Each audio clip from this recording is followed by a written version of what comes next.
The manual entry method in EndNote is a tedious way of adding references into your EndNote library. However, it is one of the most essential skills you would need to know if you are using EndNote to add, organize, and cite your references. In this video, I am going to show you how you can add references into your EndNote library using the manual entry method. As mentioned earlier, the manual entry method is an essential skill to learn when you're using EndNote. While you will most likely not use this method often, you will need it when you are editing mistakes in the citation information of the references you brought in. You will also find this method indispensable when you are trying to add manuscripts or primary sources such as newspaper articles into EndNote, as more often than not, they only exist in hard copy. Adding references via this manual entry method is generally quite straightforward. The only issue you will need to pay special attention to is the author field due to the naming convention EndNote uses. For this video, I will be adding this book, Imperial Creatures, Humans and Other Animals in Colonial Singapore by Professor Timothy P. Barnett into EndNote via the manual entry method. To add references using the manual entry method, first make sure you open EndNote and your EndNote library. Next, click on References in the top bar of EndNote and select New Reference. A new window will appear. Select the correct reference type for your reference. In this example, I will be using the reference type Book.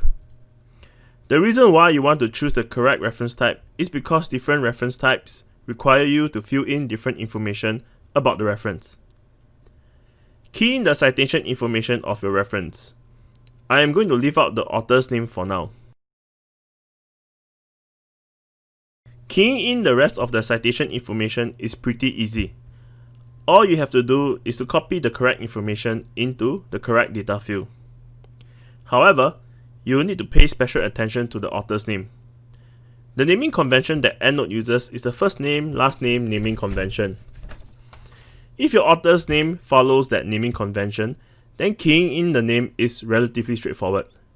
In this case, for Timothy P. Barnett, I will type Timothy P. Barnett into the author field. EndNote will automatically pick up the last word, which is in this case is Barnett, as the last name. Once you are done keying in the citation information, click on the tiny cross at the top right hand corner to save your entry.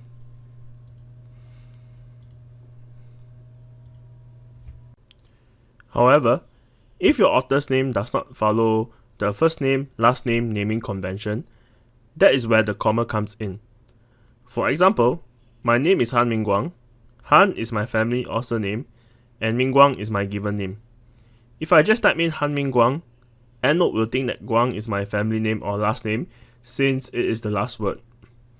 In order for EndNote to recognize my name properly, I will type Han, Mingguang in the author field.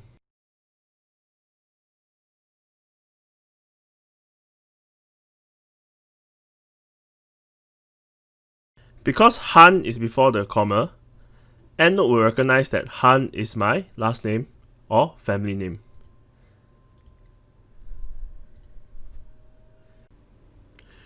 You will also be doing something similar when you cite organizations. For example, if I'm going to cite a document from the World Health Organization, I would type World Health Organization followed by a comma. This forces EndNote to recognize and cite World Health Organization as a singular term.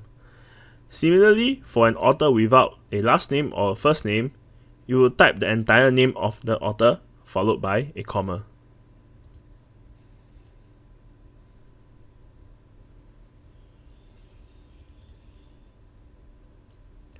Finally, to add additional authors, press Enter once you are done keying the first author. In EndNote, each new line is a new author. Remember to save your entry by clicking on the small cross at the top right hand corner of the window.